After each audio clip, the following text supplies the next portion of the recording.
At Comic-Con, you may think it's just a large space filled with geeks, nerds, and people who like comic books. But there is a whole other part about Comic-Con: cosplay. Cosplay is where somebody dresses up as a character from an anime, comic, or movie. But instead of just getting a costume from your local fancy dress shop, cosplayers, like myself, spend time and dedication thinking about the characters that they want to portray and making costumes. Sometimes they do this from scratch. But this isn't a video about the wonders of cosplay. Although cosplay is a great community, it also has its dark side. This documentary will talk about the social aspects of cosplay, such as bullying, anxieties, and the cosplay is not consentable. I have gone around the UK interviewing cosplayers to get their opinions on such matters. We start off at London Film and Comic Con, where I spoke to Kerry Cosplay.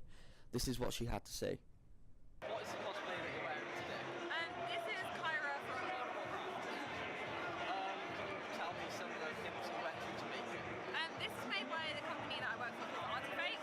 It's all carved out of foam and then coated in latex, so that it's really light and you can hit people with it.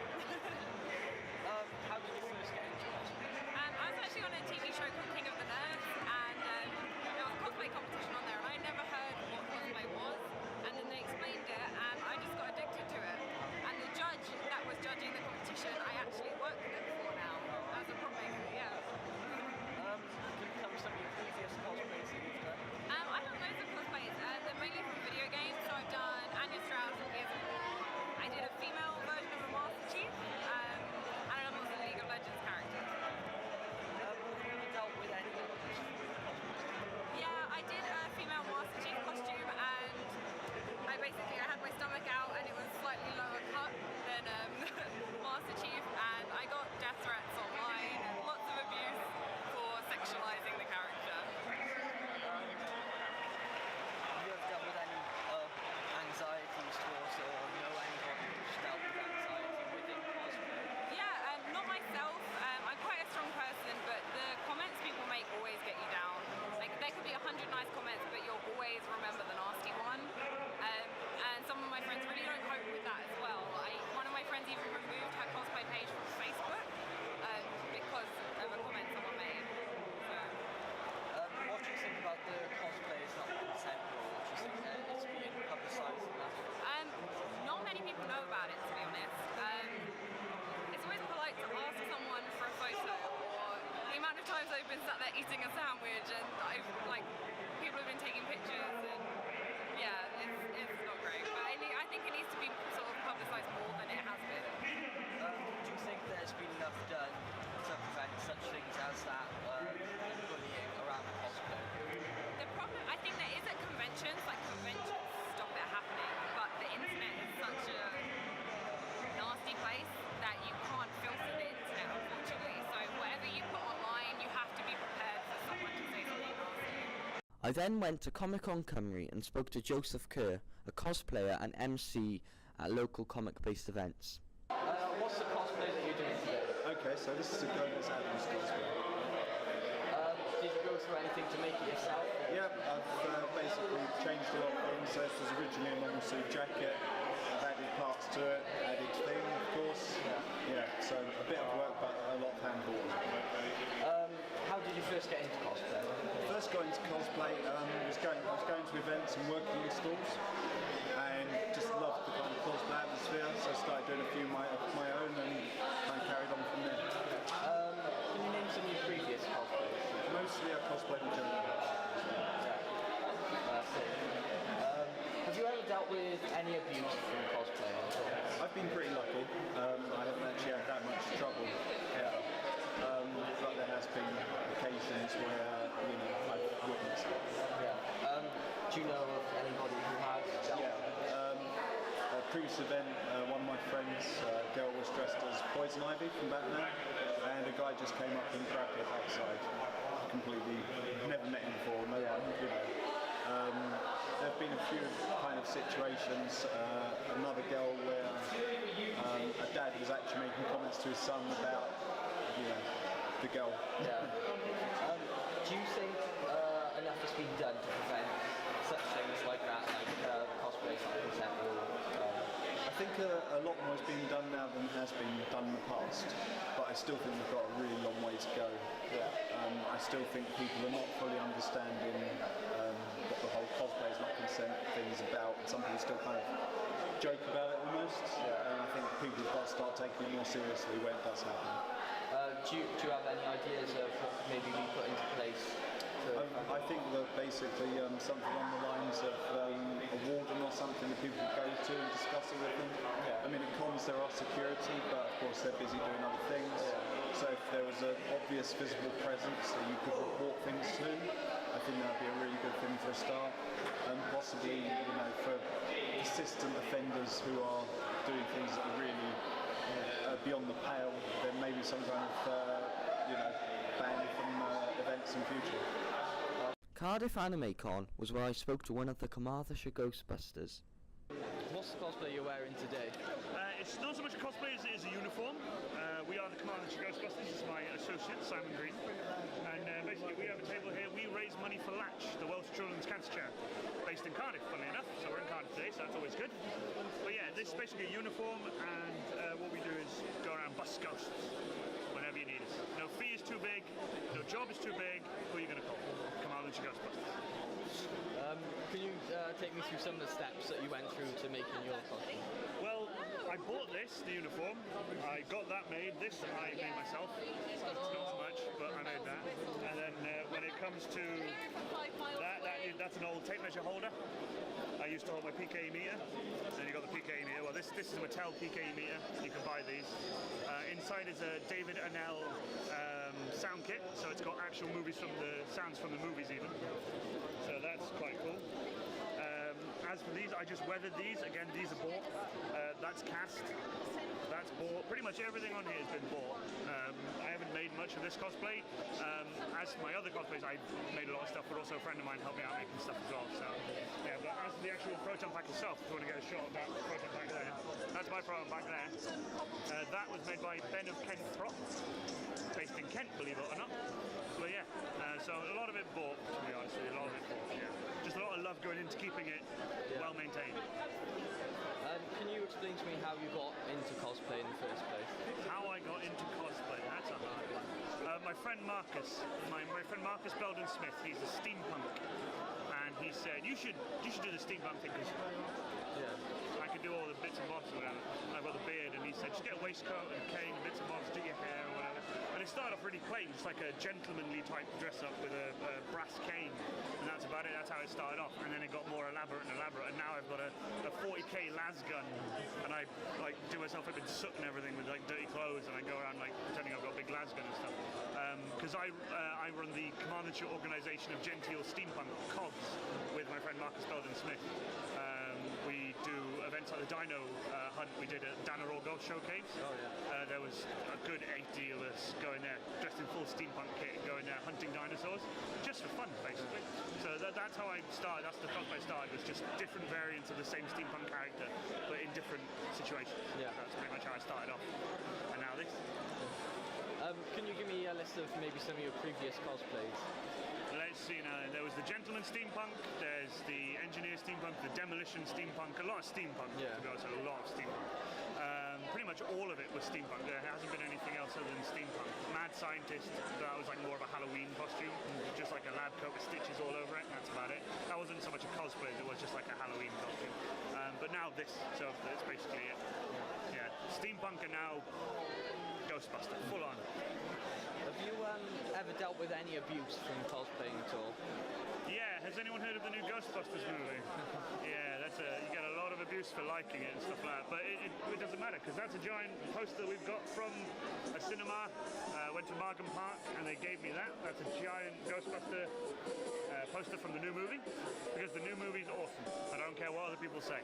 But if you wait when you post this and they get to this bit, you're going to get some angry comments. No, it's a terrible film. Why are women in it? Just abuse and anger and just general arseholery. Yeah. But yeah, you get a lot of it, especially when you got proton packs and stuff. People will complain about the littlest thing on your suits and stuff. They'll be like, oh, that's not in the right place. That's not the right color. This belt is green. They didn't wear a green belt. They wore a khaki colored belt like that. But I chose green because I wanted to break it up. But people got angry about it. So unfriend. Don't negativity in my life go away. Have you ever suffered from any like bullying or anxieties due to cosplay? Anxiety, no, because I've been told I'm a larger than life sort of character. I don't really care what people think. Yeah. I never do. Never care what people think, because the instant you start caring what other people think, that's the end of it. So as soon as you just go out and get a cosplay that you want to do and go out and don't care what anyone says, because as soon as you just start thinking, oh, they don't like that this bit, I should change that. As soon as you start doing it for them, you lose interest. Yeah. I do this for me, but I also do it for Latch, the cancer charity. That's what we do. But I do it also as fun, because being a Ghostbuster is the greatest thing ever. As soon as we slap those packs on and go for a walk, the smiles, the kids love us. They think they're real Ghostbusters. It's like we've been pulled off the screen. Like we're here, we're Ghostbusters, and it's awesome. Yeah. Do you know of anybody else who's suffered from, say, bullying or anxiety? Too many. I know so many. I know a lot of people have had a lot of negativity in the cosplay community, and again, I've just told them, just ignore them, block them, remove them, report them to an admin if you're on a page or whatever. Just get rid of them. You don't need them in your life. As soon as anyone points out something in your costume and gets all angry and negativity with you, or oh, you've done this wrong, or this isn't right, just basically don't feed the trolls. If they're trolling you, just don't bother feeding them. Just remove, hide the comment, block them, whatever. Ignore them. You don't need it. You don't need it in your life. Do you think there's been enough to prevent such things as like the cosplay is not consent rule and things like that? When it comes to cosplays not consent, that's like the biggest thing, because obviously I've seen a lot of girls going around it. I've been to so many conventions, it's beyond. I've seen a lot of them where they'll be wearing just a bikini. I saw two really good cosplays. They were really nice girls too. They'd done stubble and everything, and they wore bikinis, and they were dressed as Game of Thrones. They were dressed as Jon Snows with Summer is Coming, and they had bikinis on, and it was the funniest thing. But they were telling us that they had guys grabbing their asses and stuff all day, and it's like, that's just, let me find them so I can go kick them out. Because as soon as anything like that happens, the people need to get out of the convention. If you're willing to go up to a complete stranger just because of the way they're dressed and grab them or do something to them, no. You should be kicked out immediately and never to return. Because it's something that shouldn't happen. Cosplay is not consent. Never. Doesn't matter what it is, doesn't matter what they're wearing. It's not consent. Never will be, never has been. Do you have any ideas of what maybe they could do to put in place to stop things like this? Anyone who, let's say you are a girl, or even a guy, but it's primarily girls, I would think, who are dressed in very revealing clothes or a very revealing cosplay, if someone does come up and grab their ass or say something inappropriate to them, report it to security, report it to a member of staff, get them kicked out. That's the only thing you do. Otherwise, they're going to think it's okay and they're going to carry on doing it. And one day, they're going to do it to one girl, or even a guy, I was saying, and they're going to never want to cosplay again because they think that's how it is. So, that needs to be stopped. And anyone who gets any abuse like that, report it immediately, get them kicked out, point them out, take a photo of them, you have to get a video of them, and go, this is the guy, and show it to them, and go, that's the person, or this is the girl, either way. And just get them kicked out. It shouldn't happen. It's not something. Cosplay is never consented. It should never happen. I'm very strongly opinionated about that. Just no negativity. Badness is bad. Everything should be happy. Everyone should be happy. Everyone should wear what the hell they want. If you want to wear a really pair of short booty, if you want to wear booty shorts and have a girl smack you on the ass, that's entirely up to you. But if you don't like it, you tell someone about it. So the same goes for girls as well. I interviewed John, a tutor at Cardiff and Vale College who's new to cosplay but has already made his own Iron Man armour. What is the cosplay you're most notable for? The only cosplay I've done is Tony Stark and Iron Man. I got dragged to my first Comic-Con, sort of on a, oh, you have to come and experience this thing, it's amazing, and I was like, really a big hall full of geeky type people. So I just turned up in a suit. I didn't shave for a couple of days, so I had a bit of a tash. There was no real effort went into it. I had the arc reactor, and I'd made the one gauntlet. So I just turned up with those, and it was amazing. I take it all back. It is not just a room full of geeky people. It is a room full of really, really excited, interesting people. Can you go through some of the processes you went through to make some of your armour?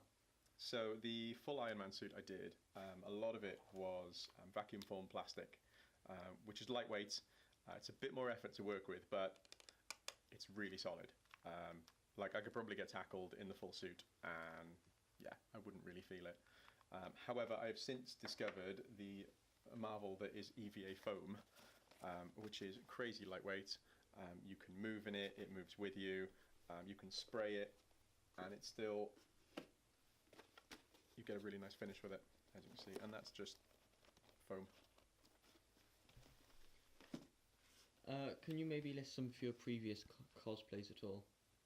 As I say, it was just Tony Stark in the suit, and then I built the full Iron Man suit as well, which was an experience, because I designed it to be able to walk but not sit down, and 7 hours stood up in the warm, covered in plastic and foam armour.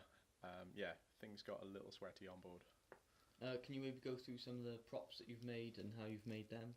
I've done all sorts of props. As a product designer myself, I'm constantly making and tinkering in a workshop anyway. So it's just natural that I fill my house with geeky objects. For example, this is in fact just a modified Nerf gun. Have you ever dealt with any bullying or anxieties due to cosplay at all? During the con where I wore the full Iron Man suit, we got the taxi there because there was the, oh my god, I'm all dressed up, I don't want to be in the public. But after spending, like I said, 7 hours walking around in this thing, and all day, every 2 minutes, someone's stopping you going, oh my god, can I have a photo? You're sort of, you take on that hero character and you're a celebrity. So I decided to walk home. So I walked through the centre of Cardiff to get home, full Iron Man armour. And again, every 2 minutes, people would walk past, finishing work or coming home on the bus, and they were, oh my god, you look amazing. Until we got to one set of traffic lights, and this chavved out boy racer rolls up in his car and yells something out the window along the lines of geek or whatever. But it didn't matter, because out of, let's say, I don't know, the 400 people that during those 7.5 hours turned around and said, oh my god, you look amazing, one guy wearing Burberry and in a nasty little Corsa said I look like a geek. So I think I win in the long run. Do you think enough has been done to prevent such things as cosplay is not consent at all? I think that people should know the difference between right and wrong and how to deal with these things. You know, you don't just go up and assume boundaries aren't there. These are people, so regardless of what they're wearing, you know, there should be an amount of respect. And I don't think people should have to have big banners put up, but unfortunately they do, because people need telling, which is wrong. At Comic-Cons, it isn't just rows and rows of stalls. There are masquerades, lip-sync battles, tutorials, and a lot more to get people interacting within the cosplay community. So, as many of the cosplayers I've interviewed have said, the best way to overcome this problem is to ignore it and to report it as soon as possible. Don't let some of the stories scare you into thinking what you have to cosplay. Cosplay is for everyone and anyone. If you have been bullied due to cosplay or any other matter, then you can go to Ditch the Label at www.ditchthelabel.org.